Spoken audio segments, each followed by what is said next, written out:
दोस्तों नमस्कार। उम्मीद कर रहा हूं आप सब लोग अच्छे होंगे। कॉन्सेप्ट ऑफ टॉक चैप्टर का आज हमारा 18th एपिसोड है। लास्ट एपिसोड में हम ट्रस्ट के कंसेप्ट को समझ रहे थे। ऐसी बहुत सारी एप्लीकेशन होती हैं जहां पे हम ट्रस्ट का इस्तेमाल करते हैं। जैसे कि मैंने एग्जांपल दिया था, अगर आप ऐसे एरिया में रहते हो जहां पे स्नोफॉल होता है तो वहां पे जो रूफ टॉप बनाए जाते हैं वो उनमें ट्रसेस का इस्तेमाल होता है। ब्रिजेस जो हम बनाते हैं वहां पे भी हम ट्रसेस का इस्तेमाल करते हैं। और भी बहुत सारी एप्लीकेशन होती है जहां पे हम ट्रसेस का इस्तेमाल करते हैं। तो अगर हमारे पास कोई ट्रस है और उसके ऊपर हम लोड अप्लाई करते हैं, कोई फोर्स अप्लाई करते हैं, तो उसके जो मेंबर होते हैं ट्रस के, उनमें टेंशन एंड कंप्रेशन अपीयर होता है, मतलब दबाव या खिंचाव अपीयर होता है। अब यहां पे हमें यह चेक करना होता है कि कौन से मेंबर में दबाव है, कौन से मेंबर में खिंचाव है, मतलब किसमें टेंशन है और किसमें कंप्रेशन है और कितना है। तो यह चीज कैलकुलेट करने के लिए हमने लास्ट एपिसोड में देखा था और हमने एक मेथड ऑफ ज्वाइंट अप्लाई किया था। मतलब ज्वाइंट जो है उसके ऊपर हमने इक्विलिब्रियम की इक्वेशन लगाई थी, क्योंकि अगर हमारे पास कोई ट्रस है वो इक्विलिब्रियम में है तो उसके जो ज्वाइंट पॉइंट होंगे वो भी सारे इक्विलिब्रियम में होंगे। इनका मतलब जो ज्वाइंट पॉइंट होंगे उनके ऊपर नेट फोर्स 0 होगा। तो इस कंसेप्ट का इस्तेमाल करते हुए हमने कंप्रेशन एंड टेंशन फोर्सेस को कैलकुलेट किया था। मैं उम्मीद कर रहा हूं कि आपको समझ आया होगा। आज का जो एपिसोड है हम उसमें क्वेश्चंस ही प्रैक्टिस करेंगे, बट शुरुआत में एक एक्सपेरिमेंट से करना चाह रहा हूं। मैं पहले वेरीफाई करना चाह रहा हूं जो आपने लास्ट एपिसोड में थ्योरी में पढ़ा है उसको अब हम एक एक्सपेरिमेंट से पहले वेरीफाई करेंगे। चेक करते हैं कि जो हमने थ्योरी में पढ़ा वो रियल वर्ल्ड में हमें देखने को मिलता है या नहीं मिलता है, और उसके बाद फिर हम क्वेश्चंस की तरफ बढ़ेंगे। तो उसको वेरीफाई करने के लिए हमारे पास एक एक्सपेरिमेंट सेटअप है। मैं पहले आपको सेटअप समझा देता हूं और उसके बाद इस एक्सपेरिमेंट को परफॉर्म करते हैं। जरा देखिए, यहां पे मेरे पास एक सिंपल ट्रस है राइट एंगल ट्रायंगल की फॉर्म में। अब ये बिल्कुल सिमिलर है जो लास्ट एपिसोड में हमने पहला क्वेश्चन किया था उसी के बिल्कुल वैसा ही है। यहां पे अगर इस ट्रायंगल को अगर आप ध्यान से देखें तो उसको हमने सपोर्ट लगा रखे हैं। एक सपोर्ट यहां पे है, ये जो सपोर्ट है इस पॉइंट पे, ये सपोर्ट इसको मूव नहीं करने देगा, लेकिन ये रोटेट होने से नहीं रोकेगा। अबाउट दिस एक्सिस, जो आपकी तरफ एक्सिस है, इस एक्सिस के अबाउट रोटेट हो सकता है ये, बट इधर या उधर मूव नहीं करेगा। इस तरह का सपोर्ट है यहां पे। और यहां पे हमारे पास बॉल सपोर्ट है, मतलब एक तरह से हमने टायर से लगा रखे हैं। जैसे कि आपने लास्ट एपिसोड में फर्स्ट क्वेश्चन देखा था वैसा ही हमने सपोर्ट यहां पे लगा रखा है। और ये हमारा एक ट्रस बन गया। इसकी डायमेंशन हम ऑलरेडी देख चुके हैं।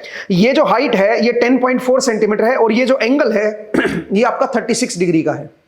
अब इन दोनों चीजों का इस्तेमाल करते हुए बाकी लेंथ आप इजीली कैलकुलेट कर सकते हो। अब अगर मान लीजिए मैं इसके ऊपर फोर्स अप्लाई करूं, इस ऊपर वाले पॉइंट पे अगर मैं इसके ऊपर लोड लगाऊं, तो मैंने 1 किलोग्राम का लोड यहां पे अप्लाई किया है। इसका मतलब 9.81 न्यूटन का फोर्स यहां पे अप्लाई हो गया है ऊपर वाले पॉइंट पे।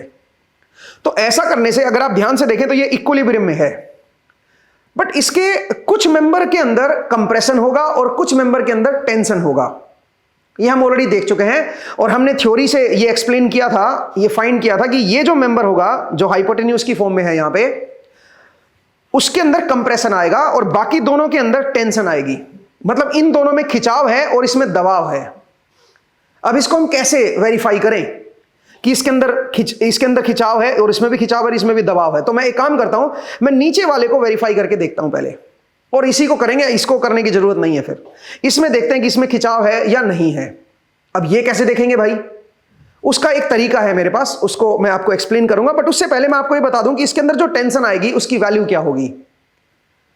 जो हमने लास्ट एपिसोड में कैलकुलेशन की थी उसके हिसाब से अगर आप देखें तो अगर 9.81 न्यूटन का फोर्स इधर लग रहा है तो इसके अंदर जो खिंचाव होगा वो भी 9.81 न्यूटन का ही होगा। इतनी टेंशन होगी इसमें। तो चलिए अब जरा इसको वेरीफाई करते हैं। कैसे वेरीफाई करेंगे एक्सपेरिमेंटली? एक काम करते हैं, इस मेंबर की जगह पे अगर मैं एक स्ट्रिंग लगा दूं तो स्ट्रिंग से मैं इजीली ऑब्जर्व कर सकता हूं कि स्ट्रिंग के अंदर अगर खिंचाव आ रहा है तो इसका मतलब यह हुआ कि इस मेंबर के अंदर टेंशन है। तो चलिए मैं यहां पे एक स्ट्रिंग लगा रहा हूं और स्ट्रिंग लगाने के बाद इसी पोजीशन से इसको जरा छोड़ते हैं, देखते हैं कि स्ट्रिंग के ऊपर खिंचाव आता है कि स्ट्रिंग वापस से अंदर की तरफ आती है। अगर इसमें दबाव हुआ, अगर कंप्रेशन हुआ तो अंदर की तरफ आएगी स्ट्रिंग, और अगर खिंचाव हुआ तो स्ट्रिंग जो है वो बाहर की तरफ निकलेगी, मतलब टाइट हो जाएगी। तो चलिए इस एक्सपेरिमेंट के नेक्स्ट पार्ट में मिलते हैं। यहां पे स्ट्रिंग कनेक्ट करते हैं पहले। तो दोस्तों मैं एक्सपेरिमेंट सेटअप में अगेन रेडी हूं। यहां पे अब हमने स्ट्रिंग को कनेक्ट कर दिया है। जो ये मेंबर लगा हुआ था इसकी जगह पे हमने स्ट्रिंग लगा दिया। हालांकि अभी हमने इस मेंबर को रिमूव नहीं किया है, मैं रिमूव कर देता हूं इसको। और स्ट्रिंग फिलहाल जो है वो ना इलोंगेटेड है, मतलब ऐसे ही नॉर्मल रखी हुई आप देख सकते हो। स्ट्रिंग के साथ हमने एक मास भी हैंग किया है। हमने थ्योरी से देखा था कि जो फोर्स इधर एक्ट करेगा 9.81 न्यूटन का, उतना ही फोर्स से यहां पे टेंशन आएगी। तो स्ट्रिंग के ऊपर भी मुझे 1 किलोग्राम लगाना चाहिए अगर मैं इसको बाहर जाने से रोकना चाहता हूं तो, क्योंकि यहां पे मैं जानता हूं कि टेंशन आनी चाहिए, क्योंकि ऑलरेडी मैं चेक कर चुका हूं। तो उस टेंशन को अगर मुझे टेंशन आएगी तो स्ट्रिंग जो है खिंचाव आएगा, तो स्ट्रिंग आगे की तरफ जाएगी। ठीक बात है।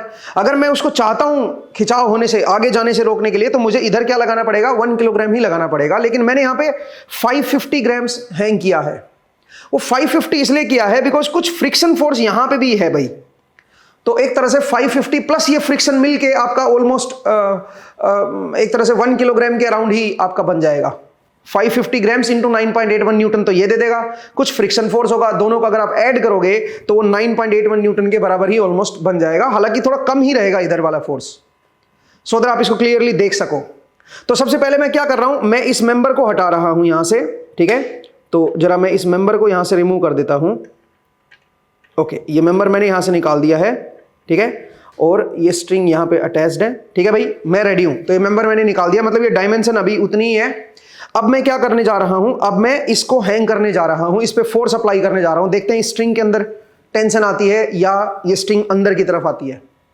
अगर ये अंदर की तरफ आती है इसका मतलब यहां पे इस मेंबर के अंदर कंप्रेशन था, और अगर बाहर की तरफ जाती है तो इसका मतलब इस मेंबर के अंदर टेंशन रही होगी। ठीक है, तो चलिए, आई होप आप सब लोग रेडी होंगे।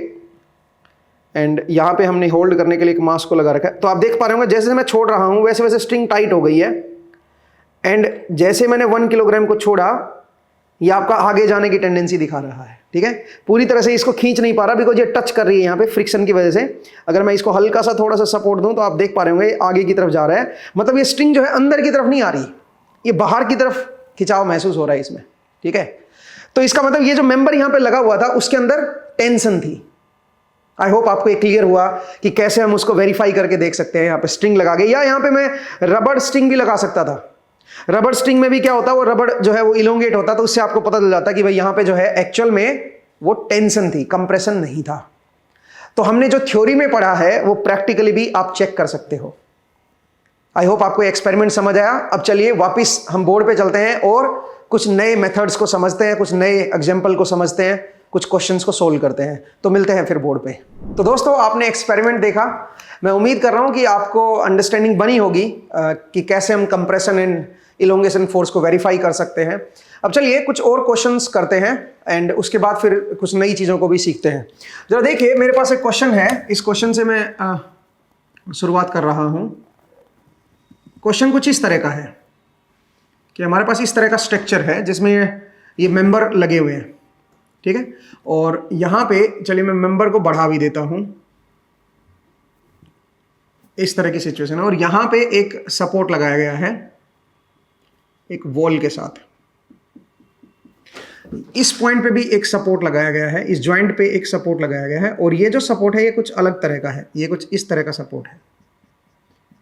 ठीक है, और यहां पे हमारे पास एक फोर्स लगा हुआ है F1 जिसकी वैल्यू है मान लीजिए 300 न्यूटन, और यहां पे एक फोर्स लगा हुआ है नीचे की तरफ जिसकी वैल्यू है 400 न्यूटन।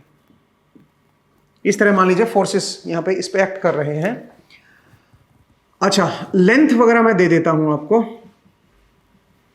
ये जो लेंथ है ये है मान लीजिए 3 मीटर, और ये लेंथ जो है ये भी 3 मीटर है। ये जो लेंथ है ये 4 मीटर है, जो हाइट है। ठीक है, ये आपको 4 मीटर दे रखी है। आपको बताना है forces on each member, her member पे कितना फोर्स है, किसमें कंप्रेशन है, किसमें टेंशन है, आपको ये बताना है। और उसकी वैल्यू भी आपको बतानी है भाई, कितनी वैल्यू की टेंशन है या कितनी वैल्यू का कंप्रेशन है। तो सबसे पहला काम क्या होगा, सबसे पहला काम होगा नामकरण करना। ये पॉइंट है A, ये पॉइंट है मेरा B, ये पॉइंट है मेरा C, और ये पॉइंट है मेरा D। तो नेमिंग करने के बाद आपको इस पूरे ट्रसेस को एक सिंगल स्ट्रक्चर, एक सिंगल रिजिड बॉडी मान के जो एक्सटर्नल रिएक्शन फोर्सेस हैं या एक्सटर्नल फोर्सेस हैं उनको निकालना है। एक्सटर्नल फोर्स दो दे ही रखे हैं आपको, जो रिएक्शन फोर्सेस हैं वो आपको निकालने हैं। तो चलिए सबसे पहले हम रिएक्शन फोर्सेस को एक बार निकाल लेते हैं। मैं मान के चलूं कि इक्विलिब्रियम में है, क्योंकि दे रखा है इक्विलिब्रियम में, कहीं पे मूव नहीं कर रहा, कहीं रोटेट नहीं कर रहा, ठीक है। तो चलिए जरा इसको रिएक्शन फोर्सेस को निकालते हैं। तो उसके लिए मैं इस डायग्राम को एक बार दोबारा बना देता हूं। कुछ इस तरह का हमारे पास डायग्राम है और यहां पे ऐसी सिचुएशन है कुछ, ठीक है। तो यहां पे एक एक्सटर्नल फोर्स लगा हुआ है 400 न्यूटन का, और यहां पे एक एक्सटर्नल फोर्स लगा हुआ है 300 न्यूटन का। अब सुनिए, यहां पे जरा देखिए, इस पॉइंट पे जो ये सपोर्ट लगा हुआ है, इस सपोर्ट के अकॉर्डिंग जो रिएक्शन फोर्स होगा वो यहां पे ऊपर की तरफ होगा। इसको मैं बी वाई बोल देता हूं, वाई डायरेक्शन। और कहीं और रिएक्शन फोर्स यहां पे होगा ही नहीं। एक्स डायरेक्शन में ये रिएक्शन देगा ही नहीं, क्योंकि एक्स डायरेक्शन में इजीली मूव कर सकता है ये, ठीक है। तो केवल इसके परपेंडिकुलर जो टच हो रखा है उसके परपेंडिकुलर ऊपर की तरफ रिएक्शन फोर्स आएगा इस जॉइंट पे। दूसरा आपका यहां पे अगर आप देखें तो यहां पे आपका जो रिएक्शन फोर्स है वो मैं एक इधर दिखा देता हूं और एक इधर दिखा देता हूं, ठीक है। इसको मैं dx बोल देता हूं, इसको मैं dy बोल देता हूं, क्योंकि मैंने इधर x माना हुआ है और इधर मैं y मान के चल रहा हूं। तो मैंने ऐसे रैंडम दिखा दिया यहाँ पे dx एंड dy, क्योंकि यहाँ पे ज्वाइंट जो है, जो सपोर्ट लगा हुआ है कुछ इस तरह का लगा हुआ है कि ये रोटेट कर सकता है इसके अबाउट, बट ये मूव नहीं कर सकता XY डायरेक्शन में, क्योंकि 2D है तो मैं XY डायरेक्शन में ही रिएक्शन फोर्सेस को दिखाऊंगा। बाकी और किसी पॉइंट पे सपोर्ट तो है नहीं, केवल यही थे भाई, तो इनको हमने दिखा दिया रिएक्शन फोर्सेस को। अब हम क्या करेंगे, अब हम इक्विलिब्रियम की इक्वेशन लिखेंगे। तो जरा देखिए, सबसे पहले x डायरेक्शन में अगर हम देखें तो x डायरेक्शन में एक dx है और एक आपका 300 है, ठीक है। और तो कोई x डायरेक्शन में फोर्स है ही नहीं, इसको पूरे को एक रिजिड बॉडी मान लो ना आप, ठीक है। तो इस रिजिड बॉडी के ऊपर एक dx है, x डायरेक्शन में एक 300 है, तो इन तीनों दोनों का सम जो है वो 0 होना चाहिए। तो यहां से dx की वैल्यू क्या आ गई है, -300 न्यूटन। इसका मतलब इस जगह पे जो रिएक्शन फोर्स होगा वो उल्टी डायरेक्शन में होगा, इस डायरेक्शन में होगा और 300 न्यूटन का होगा। ये y डायरेक्शन में, y डायरेक्शन में अगर मैं इक्वेशन लिखूं तो एक 400 है, माइनस का लिखिए 400 plus dy and plus by is equal to 0। तो यहां से अगर आप ध्यान से देखें तो dy प्लस by की वैल्यू क्या आ गई है, 400 न्यूटन के बराबर आ गई है।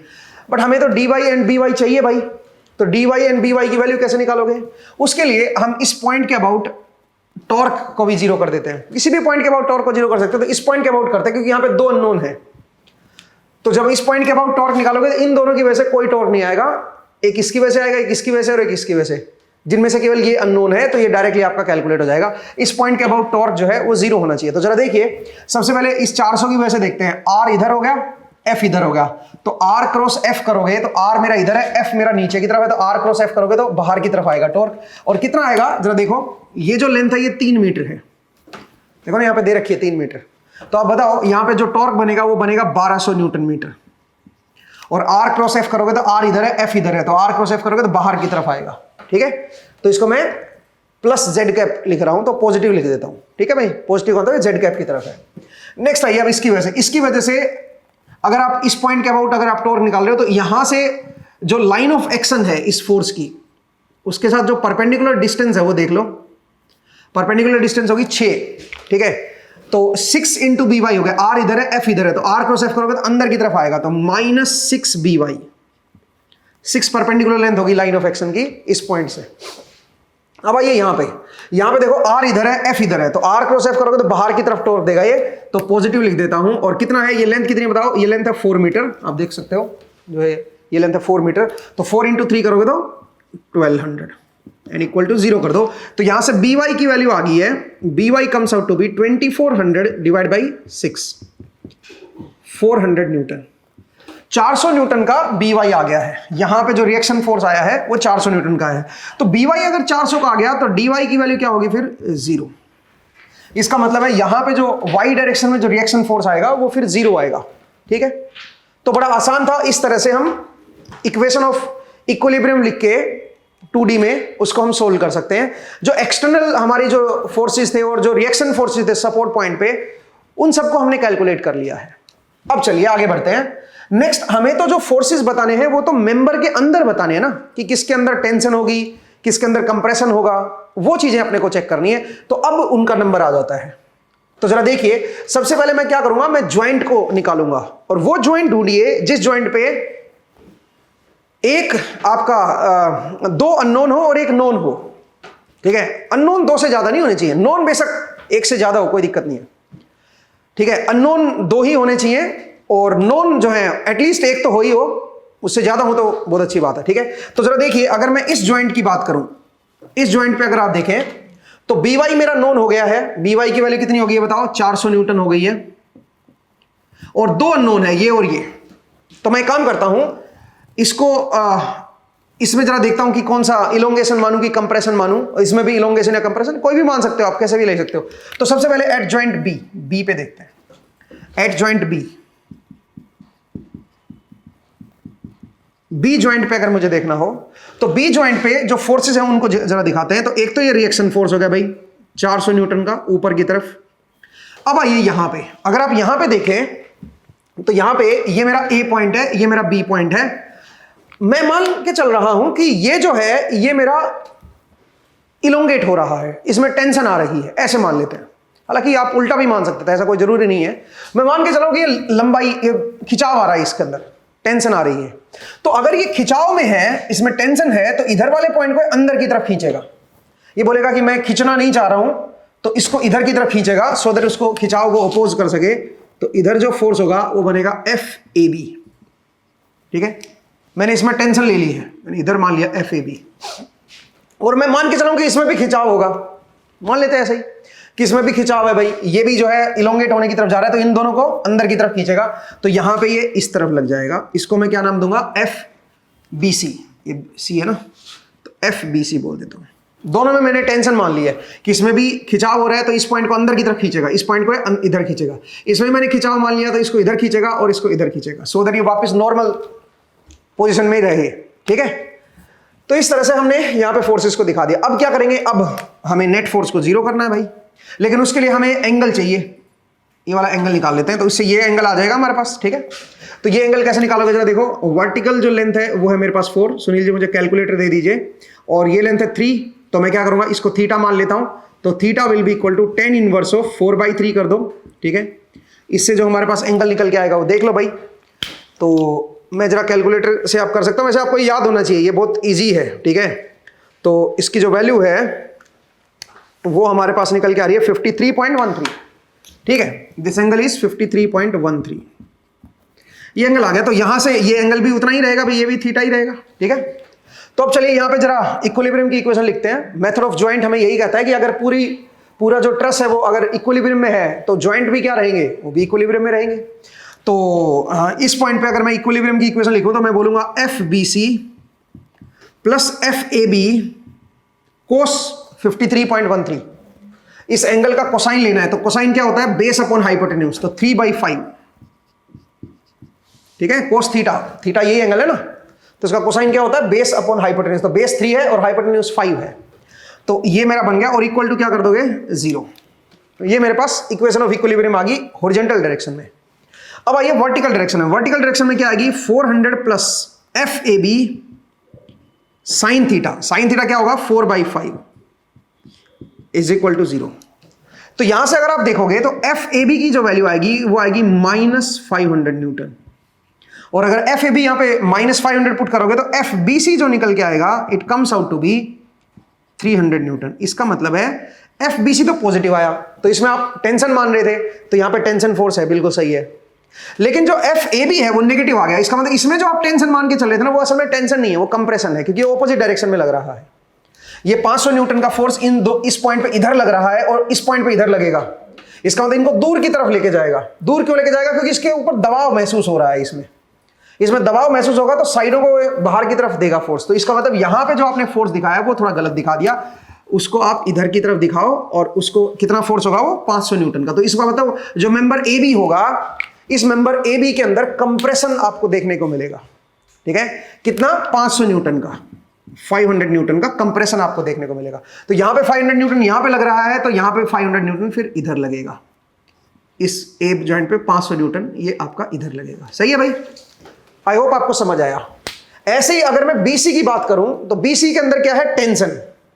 इसका मतलब इसमें खिंचाव हो रहा है, तो ये खिंच रहा है, तो इस पॉइंट को बोलेगा कि तुम इधर आओ, और इस पॉइंट को बोलेगा तुम इधर आओ। तो इसका मतलब इस मेंबर के अंदर भी हमने निकाल दिया।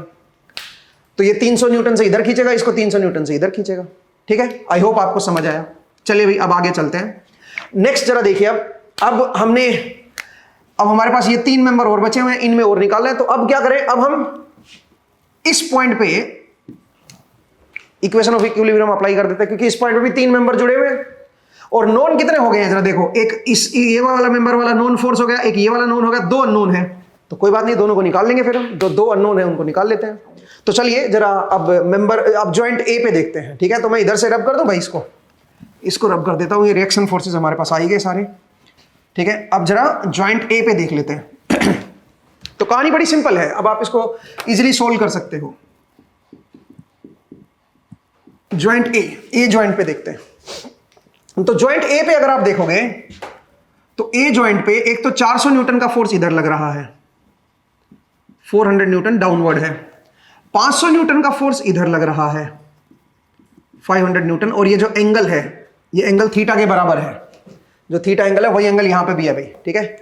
अच्छा अब जरा देखो जो एडी है, अब इस एडी में मैं क्या मानूं, एडी में मानने के लिए अपने को क्या पता होना चाहिए, अपने को dx की वैल्यू पता होनी चाहिए, क्योंकि dx को कैंसिल करेगा ना ये वाला, भाई यहां पे भी तो कैंसिल करना चाहिए ना। देखो यहां पे अगर dx इधर है तो उल्टा ये आपका इधर लगेगा, ठीक है, और जो आपका इधर लगेगा वही फोर्स आपका यहां पे इधर लगेगा, मतलब ये टेंशन में रहेगा, सीधी बात है, टेंशन में रहेगा तभी तो ये उल्टी डायरेक्शन में फोर्स लगा रहा है भाई, सही है ना।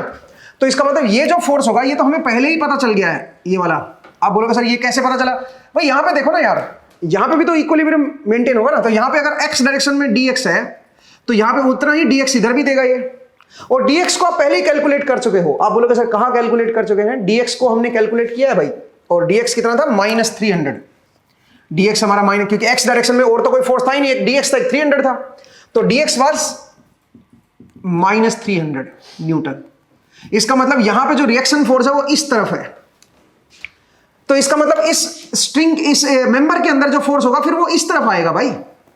इसका मतलब ये जो मेंबर है ये कंप्रेशन में है, दबाव महसूस कर रहा है, तभी तो ये मेंबर इधर की तरफ फोर्स लगा रहा है यहां पे, उस रिएक्शन फोर्स को कैंसिल करने के लिए, क्योंकि रिएक्शन फोर्स जो है यहां पे वो 300 न्यूटन का इस तरफ है, माइनस में है ना, माइनस का मतलब जैसे जिधर आपने दिखाया था उसकी उल्टा है, इस तरफ रिएक्शन फोर्स आ रहा है 300। तो ये मेंबर क्या करेगा, ये मेंबर इस तरफ फोर्स लगाएगा, मेंबर जो है इस पॉइंट पे इस तरफ लगाएगा, और इस पॉइंट पे किधर लगाएगा, इस पॉइंट पे इधर लगाएगा, ए पॉइंट पे इधर लगाएगा। तो ये आपने गलत दिखा दिया, इस पॉइंट पे इधर लगाएगा, कितना 300 न्यूटन का। तो इसका मतलब इस मेंबर में भी हमें फोर्स पता चल गया 300 न्यूटन, कुछ करने की जरूरत ही नहीं पड़ी, ठीक है। और ये कैसा होगा, कंप्रेशन, ये कंप्रेस हो रहा होगा, तभी तो अभी दे रहा है, इसको इधर दे रहा है, इसको इधर दे रहा है, ठीक है। तो ये 300 न्यूटन आ गया। अब बताओ एक ही बचा है भाई ये, ठीक है, ये वाला बचा हुआ है, और ये कौन सा है, FAC बोल देता हूं मैं इसको, FAC। अब आप, मुझे लग रहा है कि इजीली इसको कैलकुलेट कर सकते हो, ये एंगल आपको पता है, जो देखो ये अगर थीटा है तो ये 90 माइनस थीटा बनेगा, ठीक है, ओके। ये थीटा है तो ये भी थीटा बनेगा भाई, आइसोसेलेस ट्रायंगल है तो ये भी 90 माइनस थीटा बनेगा। इसका मतलब 90 में से 53 माइनस कर दो तो 36.63 समथिंग कुछ बनेगा, ठीक है। 90 माइनस करोगे ना तो 36.90 में से ये माइनस कर दो ना भाई, कितना देख लो कितना, 36 लिखे दो, चलो रफली 36.8 लिख लो, ठीक है। तो कुल मिला के हमारे पास ये एंगल भी आ गया। अब क्या करेंगे, अब बताओ, अब तो कंपोनेंट लेके आप इसको सोल्व कर सकते हो, FAC भी आ जाएगा आपके पास। तो ये कहानी बड़ी सिंपल है दोस्तों, मुझे उम्मीद है कि आप इसको इजीली सोल्व कर सकते हो। आप तो हमने क्या किया, हमने इसका भी निकाल दिया, हमने इसका भी निकाल दिया, बस इसका रह गया। तो इसका क्या बनेगा बताओ जरा, इसका तो dy से पता चल जाएगा यार, dy ऊपर है ना, तो उसको अपोज करने के लिए नीचे की तरफ आएगा फिर, ठीक है, उतना ही फोर्स नीचे की तरफ आएगा। और क्योंकि यहां पे नीचे की तरफ खींच रहा है इस पॉइंट को, ये जो मेंबर है ये नीचे की तरफ खींच रहा है, इसका मतलब क्या हुआ, इसका मतलब ये हुआ कि ये जो मेंबर है ये टेंशन में है, ये कंप्रेस हो रहा है, ये सॉरी इलोंगेट हो रहा है, इलोंगेट हो रहा है, तो इस पॉइंट को नीचे खींचेगा और इस पॉइंट को ऊपर खींचेगा, सिंपल, ठीक है। तो इस तरह से आप इस चीज को समझ सकते हो। मुझे उम्मीद है कि आपको ये कंसेप्ट क्लियर हुआ कि कैसे हम मेथड ऑफ जॉइंट यूज करके मेंबर के अंदर फोर्सेस को देख सकते हैं कि फोर्स जो है वो कंप्रेशन वाला है कि इलोंगेशन वाला है और कितना है, ठीक है। तो इसमें कुछ मुश्किल चीज कोई नहीं थी, ठीक है। अब चलिए एक कदम और आगे बढ़ते हैं, नेक्स्ट स्टेप पे चलते हैं। और नेक्स्ट अब मैं बताने जा रहा हूं जीरो फोर्स मेंबर। अब ये जो जीरो फोर्स मेंबर है ये भी बड़ी हेल्प करता है आपको सोल्व करने में। जीरो फोर्स मेंबर को जरा देखते हैं, ये कैसे हेल्प करेगा, क्योंकि आपको डायरेक्टली पता चल जाएगा कि भाई ये इसमें तो जीरो फोर्स आएगा, तो उसको तो फिर आप अवॉइड ही कर सकते हो, उसको तो आप हटा ही सकते हो ना, ठीक है। तो चलिए जरा देखिए zero force member. Zero force member. Zero force members कैसे चेक करोगे भाई? उसके दो तरीके हैं। एक है आपका जब टू मेंबर ज्वाइंट लगा हो, टू मेंबर ज्वाइंट, तो आप डायरेक्टली देख के बता सकते हो। और एक है थ्री मेंबर ज्वाइंट।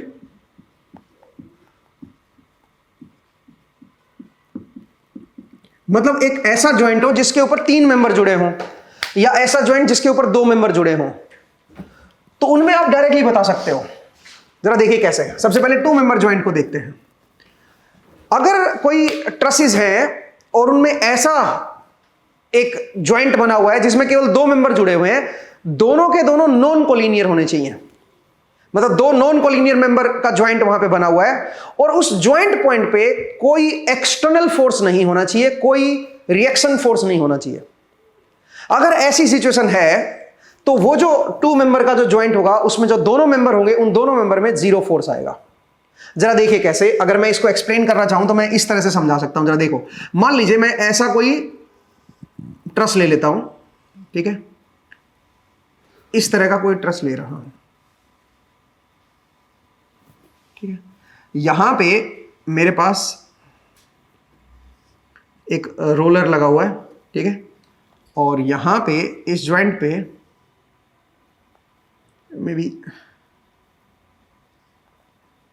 इस तरह का ज्वाइंट बना हुआ है इस पॉइंट पे, ठीक है, और यहां पे मैं एक फोर्स अप्लाई कर रहा हूं, ठीक, और ये फोर्स है 200 न्यूटन का।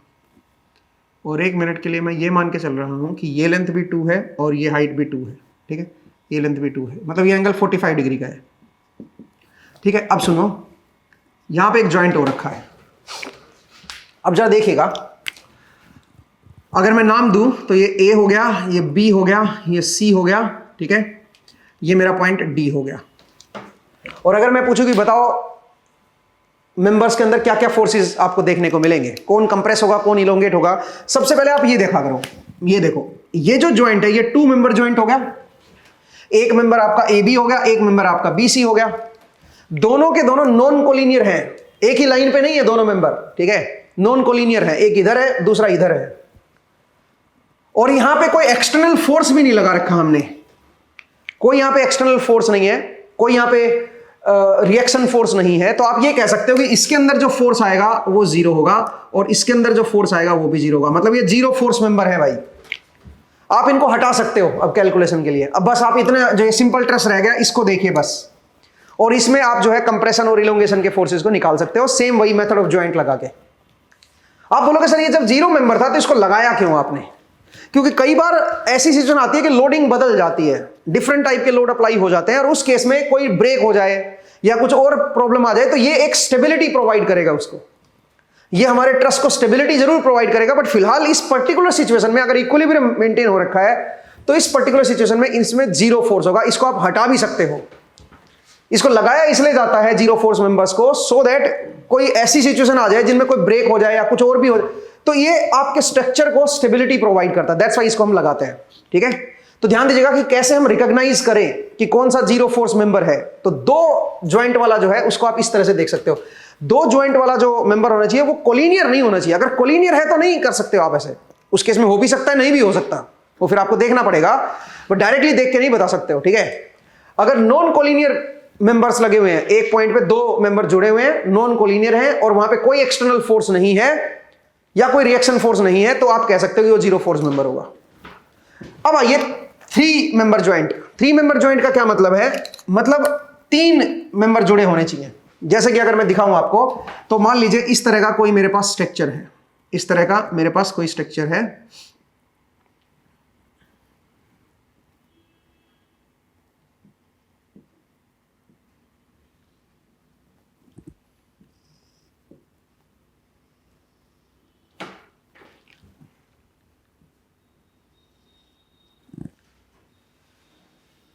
ऐसा मान लीजिए कोई स्ट्रक्चर दे रखा आपको, ठीक है, और ज्वाइंट बने हुए हैं भाई। यहां पे एक ऐसा ज्वाइंट बना हुआ है, ठीक है, और यहां पे एक ऐसा ज्वाइंट बना हुआ है, और इस पॉइंट पे मैं एक फोर्स अप्लाई कर रहा हूं 200 न्यूटन का। ऐसे मतलब रैंडम दे दिया, कैलकुलेशन में नहीं करने वाला हूं, बस एक आपको ट्रसेस दे रखे हैं और आपको मेंबर्स मैंने दिखा रखे हैं। नामकरण कर देता हूं मैं, A B C D E F, इस तरह से मान लीजिए मैंने इनके नामकरण कर दिए। अब जरा देखिएगा यहां पे अगर आप ध्यान से देखें तो ये जो मेंबर है, मेंबर बी डी, अगर मैं बी डी की बात करूं तो देखो ये जो दो मेंबर हैं ये दोनों के दोनों कोलिनियर मेंबर हैं। ठीक है, पहली बात तो यहां पे देखो बी जो ज्वाइंट है वो 3 मेंबर का ज्वाइंट है, यहां पे 3 मेंबर जुड़े हुए हैं। ठीक है, अगर 3 मेंबर जुड़े हुए हैं तो सबसे पहले इसको देखो, इनमें से 2 कोलिनियर हैं। अगर 2 कोलिनियर हैं, कोई एक्सटर्नल फोर्स नहीं है यहां पे, कोई रिएक्शन फोर्स नहीं है, कोई सपोर्ट नहीं लगा हुआ यहां पे, तो आप ये कह सकते हो कि इसके अंदर जो फोर्स आएगा वो 0 आएगा। इसका मतलब एफ बी डी जो है वो आपका 0 बनेगा, उसके अंदर कोई आपका जो जीरो फोर्स मेंबर होगा, इसको आप रिमूव कर सकते हो। ठीक है, तो चलिए अब जैसे मान लीजिए मैंने इसको रिमूव कर दिया, जैसे आपने इसको रिमूव किया अब आ जाइए यहां पे इस पॉइंट पे। ठीक है, इस पॉइंट पे अगर आप देखोगे अगेन, मतलब ये खासकर डी पॉइंट पे देखो, ये जो डी पॉइंट है ये भी अगेन मेरा क्या है बताओ, ये भी अगेन कोलिनियर जो मेंबर है उन्हीं के ऊपर लगा हुआ है, 3 मेंबर का ज्वाइंट हो गया। और इस पॉइंट पे कोई फोर्स नहीं है एक्सटर्नल, कोई रिएक्शन नहीं है, कोई सपोर्ट नहीं है, तो आप अगेन इसको भी हटा सकते हो, इसमें भी 0 फोर्स मेंबर हो गया।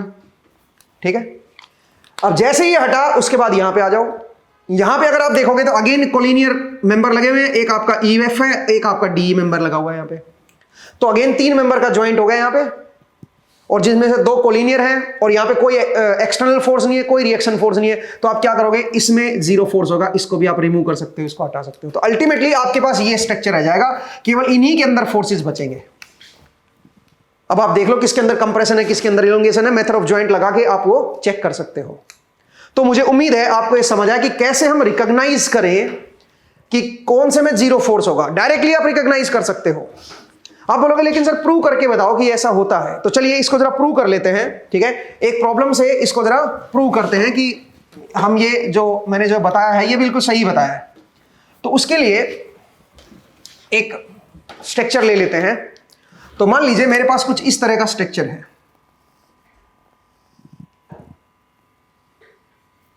मैं एक सिंपल स्ट्रक्चर लेके चल रहा हूं।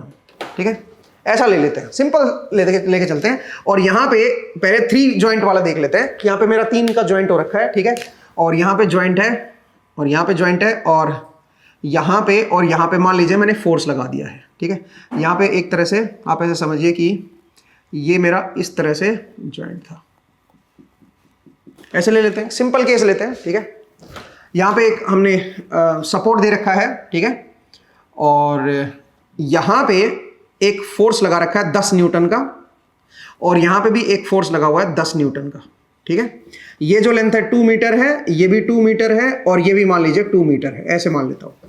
ठीक है, ऐसे सिंपल ले लिया। मुझे बताना है इस मेंबर के अंदर फोर्स क्या होगा, A B C and D. तो मुझे ए सी मेंबर के अंदर फोर्स निकालना है।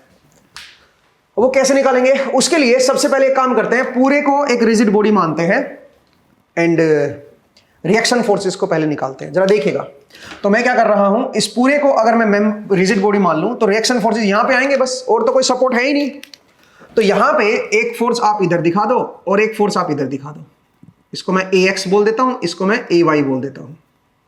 ठीक है भाई, अब मैं पूरे रिजिड बॉडी को एक ही स्ट्रक्चर मान रहा हूं भाई, पूरे स्ट्रक्चर को एक ही रिजिड बॉडी की तरह ले रहा हूं। ठीक है, तो अब बताओ अगर मैं इस पूरे के ऊपर इक्विलिब्रियम की इक्वेशन लिखूं तो इसमें x डायरेक्शन में तो केवल एक ही फोर्स है AX, और तो कोई फोर्स है ही नहीं, तो AX हैज टू बी 0 अगर ये इक्विलिब्रियम है तो। अब आइए y डायरेक्शन में, y डायरेक्शन में अगर आप देखोगे तो एक AY है और बाकी ये 2 नीचे हैं, तो 2 नीचे वाले जो है 20 बन गया, तो AY has to be 20। Directly आप लिख सकते हो भाई, AY की वैल्यू 20 न्यूटन हो गई। ठीक है, अब चलिए बाकी तो कहीं और रिएक्शन फोर्सेस है ही नहीं और कोई एक्सटर्नल फोर्सेस ऑलरेडी हमने दिखाई रखे हैं। अब नंबर आता है मेंबर्स का, जो मेंबर है इनके अंदर देखते हैं। तो इसके लिए एक काम करते हैं, अच्छा इसको आप हटा दो, ये है ही नहीं ना, तो इसको आप रिमूव कर दो। यहाँ पे केवल एक 20 न्यूटन यहाँ पे लगा हुआ है, 20 न्यूटन। अब चलिए, अब मैं क्या करना चाह रहा हूं, अब यहां पे मैं इक्वेशन ऑफ इक्विलिब्रियम इस ज्वाइंट पे लगाते हैं, इक्वेशन ऑफ इक्विलिब्रियम। तो इस ज्वाइंट पे मैं ये अज्यूम कर लेता हूं कि ये कंप्रेशन में है, ये इलोंगेशन में है। कुछ भी अज्यूम कर सकते हो आप, ठीक है। तो एट जॉइंट बी जॉइंट पे अगर आप देखें तो बी जॉइंट पे एक तो 10 न्यूटन का नीचे लगा हुआ है। मैं मान रहा हूं कि ये कंप्रेशन में है। अगर ये कंप्रेशन में है तो ये इस तरफ फोर्स लगाएगा, ये बोलेगा कि तुम दूर जाओ भाई, मैं कंप्रेस हो रहा हूं। ये जो मेंबर है ये बोलेगा मैं कंप्रेस हो रहा हूं, तुम दूर जाओ। तो इसलिए इधर की तरफ फोर्स लगाएगा। इसको मैं FBC बोल देता हूं, दिस इज FBC। और ये जो है ये टेंशन में है, टेंशन में है मतलब इलोंगेट हो रहा है, तो इसको खींचेगा अपनी तरफ। इसका मतलब ये आ गया मेरे पास F, ये क्या था, A पॉइंट था ना, ये FAB, ठीक है भाई, इस तरह से। और ये जो एंगल है ये 45 डिग्री है, यहां से हॉरिजॉन्टल के साथ जो एंगल बना रहा है ये 45 डिग्री का एंगल बना रहा है। तो अब जरा देखो, अगर मैं यहां पे इक्वेशन ऑफ इक्विलिब्रियम लिखूं तो मैं बोलूंगा FAB sin 45 has to be 10। तो यहां से FAB की वैल्यू आ गई 10√2, और यहां से FAB cos 45 करोगे तो यहां से FAB is equal to √2 times of FBC। तो FBC की जो वैल्यू है वो आपके पास आ गई, FAB डिवाइड बाय √2 कर दो, FAB मेरे पास ये है तो FBC आ गया 10 न्यूटन। ठीक है भाई, इसका मतलब है यहां पे ये जो मेरा जो मेंबर है ये आपका कंप्रेस हो रहा है 20 न्यूटन से, तो 20 न्यूटन ही उल्टा इधर फोर्स लगाएगा। ठीक है, तो 20 न्यूटन ये इधर की तरफ इसके ऊपर फोर्स लगाएगा, और जो ये टेंशन है इसके अंदर, ये टेंशन की वजह से इस बी पॉइंट पे इधर की तरफ फोर्स लगेगा, और ये पूरा जो मेंबर है ये बाहर की तरफ खींचेगा। ठीक है, मतलब अगर मैं सिर्फ मेंबर को दिखाऊं तो मेंबर जो BC मेंबर है उस BC मेंबर पे इधर की तरफ फोर्स लग रहा है, ये कंप्रेस हो रहा है। तो यहां पे C पॉइंट पे क्या होगा, C पॉइंट भी इसको इधर की तरफ कंप्रेस करेगा, सो दैट रिएक्शन कैंसिल कर सके ना नेट फोर्स को, इक्विलिब्रियम में ना। तो इस मेंबर को अगर आप दिखाओगे तो मेंबर पे ऐसे फोर्स दिखाने पड़ेंगे, लेकिन अगर पॉइंट पे दिखाओगे तो वही जो फोर्स आपने मेंबर पे इधर लगाया है वो मेंबर इस पॉइंट बी पे बाहर की तरफ लगाएगा। तो इस पॉइंट बी पे मेंबर जो है वो बाहर की तरफ लगाएगा। ये जो फोर्सेस मैंने एरो दिखाए हैं ये इस पॉइंट वाले फोर्सेस है। ठीक है, और आपने देखा कि ये जो फोर्स है 10√2 आएगा और ये जो फोर्स है 10 आएगा। इसका मतलब अगर ये 10 है तो ये भी आपका अंदर की तरफ धकेला जाएगा 10 से, इस मेंबर को कंप्रेस करेगा ये पॉइंट बी 10 न्यूटन से। तो अगर ये 10 है तो यहां पे भी क्या बनेगा, यहां पे भी आपका 10 न्यूटन ही बनेगा। इस तरफ इसको कंप्रेस करेगा, ये पॉइंट जो है इसको कंप्रेस करेगा 10 न्यूटन से इस मेंबर को। ठीक है, तो पॉइंट सी पे ये मेंबर उधर फोर्स लगाएगा, इस पॉइंट सी पे ये जो मेंबर है ये इस तरफ फोर्स लगाएगा, और पॉइंट सी जो है इस मेंबर पे अंदर की तरफ फोर्स लगाएगा 10 न्यूटन। तो अगर मैं इस सी पॉइंट को देखूं, सी पॉइंट पे ये जो मेंबर है इधर 10 न्यूटन लगा रहा है हॉरिजॉन्टल डायरेक्शन में, ये वाला मेंबर, तो ये वाला मेंबर उसको कैंसिल करेगा ना यार, ये वाला मेंबर इसको सी पॉइंट पे इधर लगाएगा। तो पॉइंट को समझिए, ये जो मेंबर है CD मेंबर, ये इस सी पॉइंट पे इधर फोर्स लगाएगा बिकॉज ये कंप्रेस हो रहा है, और इधर वाला जो मेंबर इस सी पॉइंट पे इधर लगा रहा था उसको कैंसिल कर देगा ये। इसका मतलब ये भी कंप्रेस हो रहा है 10 न्यूटन से ही, इधर भी 10 न्यूटन लगेगा। ठीक है, तो इसका मतलब हॉरिजॉन्टल डायरेक्शन में इन दोनों के जो फोर्सेस हैं, ये मेंबर और ये मेंबर इस सी पॉइंट पे जो लगाएंगे वो कैंसिल कर जाएंगे। वर्टिकल में तो केवल एक ही मेंबर है।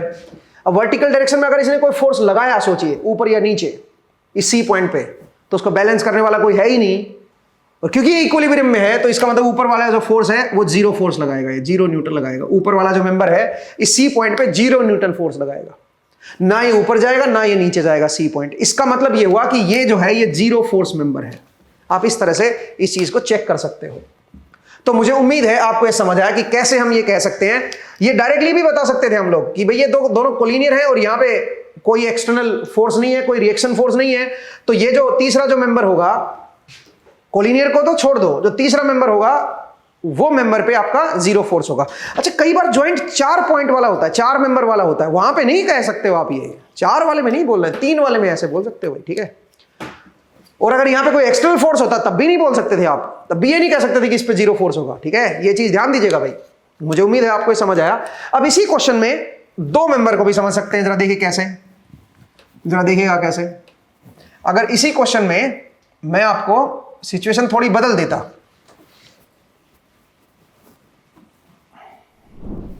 तो 2 मेंबर ज्वाइंट के लिए जरा देखिए, मैं इसी स्ट्रक्चर का इस्तेमाल कर रहा हूं, और यहां पे मैंने यहां पे जो है मान लीजिए मैं 20 न्यूटन का फोर्स लगा रहा हूं, और यहां पे इस सी पॉइंट पे मान लीजिए मैं 10 न्यूटन का फोर्स लगा रहा हूं।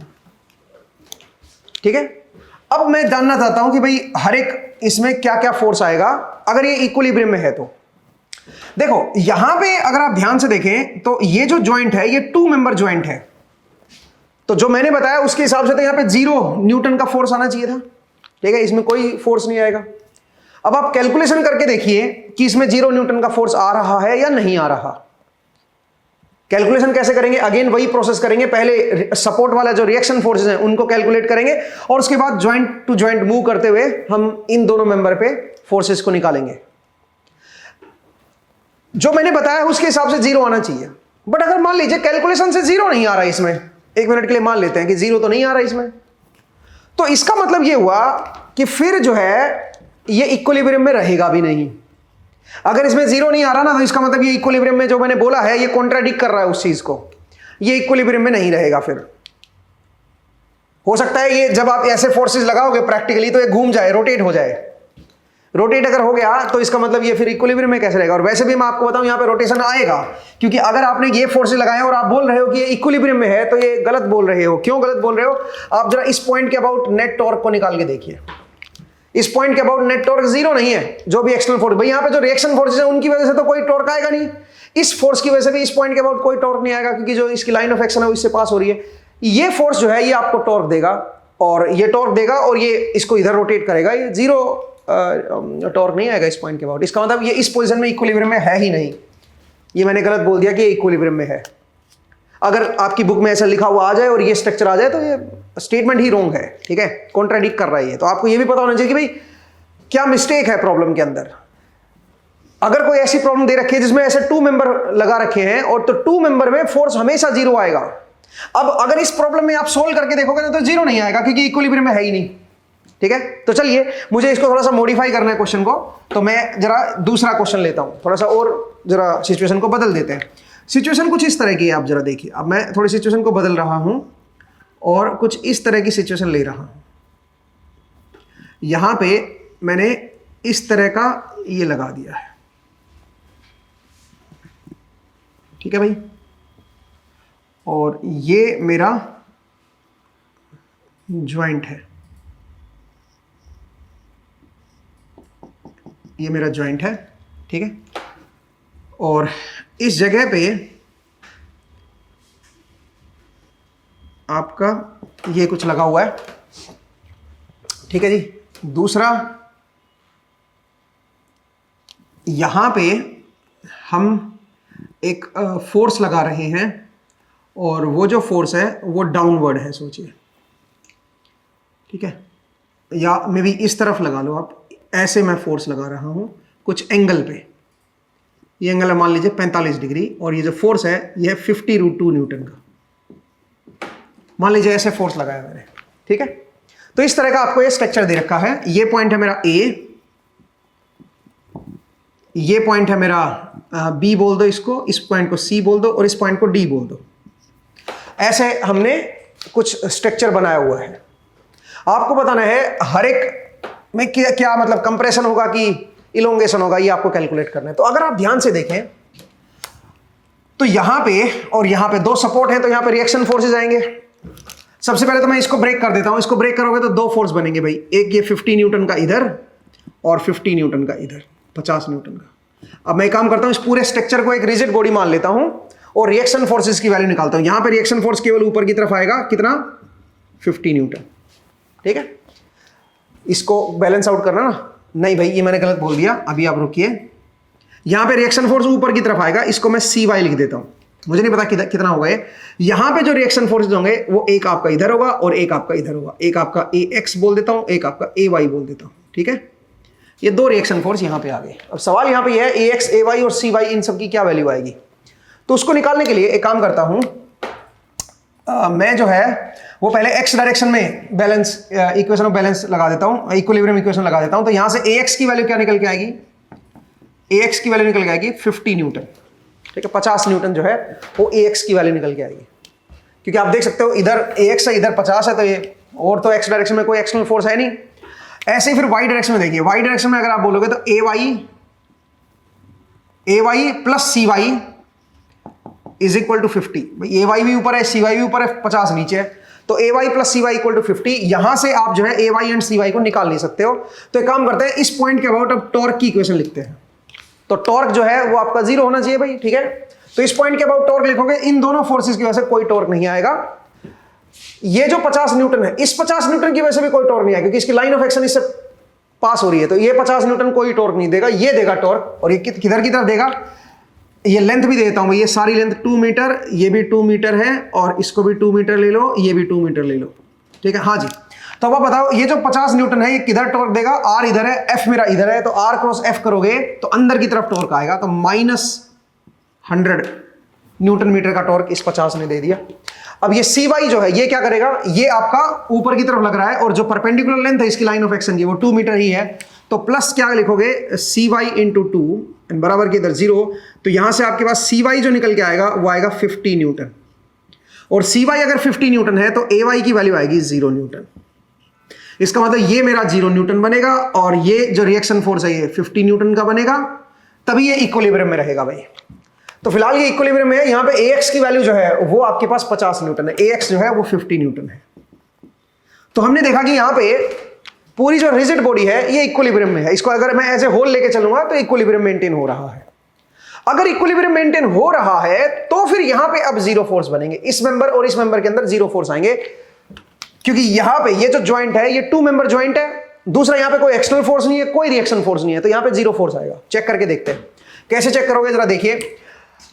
अगर आप यहां पे देखें तो यहां पे आपके पास कितने हैं, 3 मेंबर है, एक मेंबर ये, एक मेंबर ये, और 3 अननोन है भाई, केवल एक नोन है जो इसका रिएक्शन फोर्स है। तो यहां पे तो हम डायरेक्ट इक्वेशन नहीं लगाएंगे, यहां पे आइए ना, यहां पे 2 मेंबर हैं और एक ये फोर्स है जो कि नोन है, तो सबसे पहले ज्वाइंट बी पे लगाते हैं ना।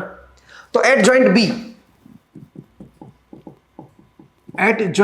बी ज्वाइंट पे अगर आप देखोगे तो बी ज्वाइंट पे एक फोर्स तो एक्सटर्नल अप्लाई किया गया है 50√2। ये देखो मैं इसको कंप्रेशन में मान लेता हूं कि ये कंप्रेस हो रहा है, तो ये इधर की तरफ फोर्स लगाएगा, इसको मैं बोल देता हूं FAB, ठीक है। अच्छा ये जो है ये भी मैं मान लेता हूं कि कंप्रेस हो रहा है, तो ये ऊपर की तरफ फोर्स लगाएगा FBC। अब जरा देखो, अगर मैं इसको कंपोनेंट में ब्रेक कर दूं तो मैं बोलूंगा इसका ये कंपोनेंट 50 का बनेगा और ये वाला कंपोनेंट भी 50 का बनेगा, और अगर ये इक्विलिब्रियम में है ये ज्वाइंट, तो आप ये कह सकते हो FBC जो है वो 50 न्यूटन बनेगा और FAB जो है वो भी आपका 50 न्यूटन का बनेगा, और दोनों ही कंप्रेशन वाले आएंगे। इसका मतलब ये जो ज्वाइंट, ये जो मेंबर है BC, ये भी कंप्रेस हो रहा है। अगर ये मेंबर कंप्रेस हो रहा है तो इस C पॉइंट पे देखिए, अब C ज्वाइंट पे आते हैं, C ज्वाइंट पे 50 न्यूटन जो है ये अवे देगा, क्योंकि ये कंप्रेस हो रहा है ना BC, तो जो 50 न्यूटन इसको इधर ऐसे कंप्रेस कर रहा है, बी ज्वाइंट जो है वो इसको कंप्रेस कर रहा है, वैसे सी ज्वाइंट भी इसको कंप्रेस करेगा इस तरफ, ये इसको कंप्रेस कर रहा है दोनों को, पॉइंट को समझिए। तो जब ये कंप्रेस कर रहा है तो ये जो मेंबर है ये इनको उल्टा देगा, इसको नीचे की तरफ देगा, उसको ऊपर की तरफ देगा, तो उसको ऊपर की तरफ दे रहा है बी पॉइंट को, और सी पॉइंट को नीचे की तरफ देगा 50 न्यूटन, ठीक है। सी पॉइंट ये आ गया। अब आइए इस पे रिएक्शन फोर्स भी तो है 50, ऊपर रिएक्शन फोर्स है 50, तो हमने BC वाला लिख दिया, एक रिएक्शन फोर्स लिख दिया। अब 2 अननोन बचे हैं, एक आपका ये AC बचा हुआ है, तो AC वाले को मैं मान लेता हूं कि ये भी आपका कंप्रेस हो रहा है। सोचिए कंप्रेस हो रहा है तो ये इसका मतलब इधर फोर्स देगा FAC, इसको 50 को मैं इधर लिख देता हूं, ठीक है। FAC जो है ये मेरा इधर हो गया, मैं मान के चला कि ये कंप्रेस हो रहा है, ये मेंबर जो है अगर ये कंप्रेस हो रहा है तो उल्टा फोर्स देगा दोनों को, तो इधर ये FAC इधर लग जाएगा। अब आइए इधर, ये जो है मेरा फोर्स ये क्या होगा बताओ, ये फोर्स होगा FDC। अब इसको मैं 1 मिनट के लिए कंप्रेस मान लेता हूं कि कंप्रेस हो रहा है, या चलो मैं टेंशन में ले लेता हूं कि इलोंगेट हो रहा है। अगर ये इलोंगेट हो रहा है तो इस C पॉइंट को इधर की तरफ खींचेगा, क्योंकि ये खिंचाव हो रहा है ना, तो इस पॉइंट को अंदर की तरफ खींचेगा, ये बन जाएगा FDC, या CD बोल दो, कोई फर्क नहीं पड़ता, ठीक है भाई। इस तरह का हो गया। अब सवाल यहां पे ये है कि मुझे इक्वेशन ऑफ इक्विलिब्रियम लिखनी है, तो यहां पे 2 अननोन है, ठीक है। तो अब मैं कैसे कैलकुलेट करूं भाई, जरा देखिए कैसे कैलकुलेट करेंगे, सुनिए। ये जो है ये 45 डिग्री है, 45 डिग्री, तो इस डायरेक्शन में एक तो ये 50 है और एक ये है, इसका कंपोनेंट भी तो आएगा और वो इस 50 के बराबर होगा फिर। बट आप जरा सोचिए, ये 50 तो पहले ही बराबर हो चुका है, इसका मतलब FAC को 0 होना पड़ेगा। अगर ये 0 ना हुआ तो क्या दिक्कत होगी, ये अगर कुछ नॉन जीरो हुआ तो इधर का फोर्स बढ़ जाएगा, इक्विलिब्रियम में कहां रह पाएगा फिर ये। तो इसका मतलब है FAC को 0 होना पड़ेगा, ये 0 न्यूटन बनेगा इसमें फोर्स, इसमें ना कंप्रेशन होगा ना इलोंगेशन होगा, ठीक है। और अगर ये 0 है तो ये भी फिर 0 होना पड़ेगा, इसको भी 0 होना पड़ेगा भाई, क्योंकि इसका ये वाला कंपोनेंट हॉरिजॉन्टल कंपोनेंट 0 आएगा तो इधर भी 0 आएगा, फिर इसका मतलब इसके अंदर भी 0 न्यूटन आएगा। आई होप आपको समझ आया। आप बोलोगे सर इसके अंदर 0 क्यों आ गया, ये तो कोई रूल के अंदर लाई नहीं कर रहा। तो कोई बात नहीं, बेशक ये किसी भी रूल में नहीं है, ना ये 3 पॉइंट वाले रूल में है, ना ये 2 पॉइंट वाले में है। 2 पॉइंट ज्वाइंट जो है ना, 2 मेंबर ज्वाइंट या 3 मेंबर ज्वाइंट, किसी में भी नहीं आ रहा है ये, फिर भी इसमें 0 आ रहा है, तो ऐसा पॉसिबल है भाई, ठीक है, इसकी पॉसिबिलिटी को तो मना नहीं किया ना। बट मैंने बोला कि अगर ये सिचुएशन आ गई तो पक्का 0 होगा फिर। तो जरा देख सकते हो यहाँ पे 2 मेंबर ज्वाइंट था, तो यहाँ पे इसमें 0 न्यूटन आया। अगर इसमें 0 है तो इसमें भी पक्का 0 होगा भाई, क्योंकि अगर इसमें नॉन 0 हुआ इस मेंबर में तो फिर यहाँ पे बैलेंस कौन करेगा उसको, तो इसका मतलब यहाँ पे भी आपका 0 न्यूटन आएगा। पॉइंट को समझिए भाई, ठीक है। तो जब भी आपको ऐसे ट्रसेस नजर आए जिनमें आपके 2 मेंबर का ज्वाइंट बना हुआ है और उस ज्वाइंट पॉइंट पे कोई एक्सटर्नल फोर्स नहीं है, कोई रिएक्शन फोर्स नहीं है, और वो कोलिनियर भी नहीं है, ठीक है, 2 मेंबर कोलिनियर भी नहीं है। जैसे कि यहां पे देखो 2 मेंबर कोलिनियर नहीं है, तो आप समझ जाओ कि वो जो स्ट्रक्चर होगा उसमें जो 2 मेंबर होंगे, उन दोनों मेंबर पे जो रिएक्शन फोर्स आएगा, जो उन दोनों मेंबर में जो फोर्स आएगा वो आपका 0 आएगा, ना कंप्रेशन ना कोई टेंशन, ठीक है। ऐसे ही अगर 3 मेंबर ज्वाइंट आ गया और उनमें से 2 मेंबर कोलिनियर है और उस ज्वाइंट के ऊपर कोई एक्सटर्नल फोर्स नहीं है, कोई रिएक्शन फोर्स नहीं है, तो आप समझ जाओ जो तीसरा मेंबर होगा उसमें 0 फोर्स आएगा। मुझे उम्मीद है आपको ये समझ आया। आप ऐसी सिचुएशन में देखते ही बोल सकते हो कि इसमें 0 होगा, इसमें 0 होगा, इसको आप डायरेक्टली हटा सकते हो। हालांकि ये ज्यादा स्टेबिलिटी प्रोवाइड कर रहा था स्ट्रक्चर को, बट आप इसको हटा सकते हो। अब इसके अंदर आप जो है कैलकुलेशन वो आपको करनी है, वो आप कैलकुलेशन कर लीजिए और उसको आप सोल्व कर लीजिएगा। बाकी मेंबर में आप यहां से आप निकाल सकते हो कैलकुलेशन करके। तो मुझे उम्मीद है आपको ये समझ आया। तो अगले एपिसोड में जब आपसे मुलाकात होगी तो इसको भी हम वेरीफाई करके देखेंगे। जो हमारा 3 मेंबर ज्वाइंट वाला जो केस है इसको भी देखेंगे, 2 मेंबर वाले को भी। वैसे आप खुद भी चेक कर सकते हो, ठीक है। तो चलिए इनमें से कोई भी एक के ऊपर मैं एक्सपेरिमेंट कराऊंगा। तो मिलते हैं फिर नेक्स्ट एपिसोड में, एंड इसको भी जरा चेक करते हैं और फिर कुछ और नई प्रॉब्लम्स को डिस्कस करते हैं। तो आज के लिए इतना ही करते हैं दोस्तों। नेक्स्ट एपिसोड में फिर से आपसे मुलाकात होगी। अपना ख्याल रखिए, पढ़ते रहिए, मुस्कुराते रहिए। नेक्स्ट टाइम मिलेंगे। Thank you.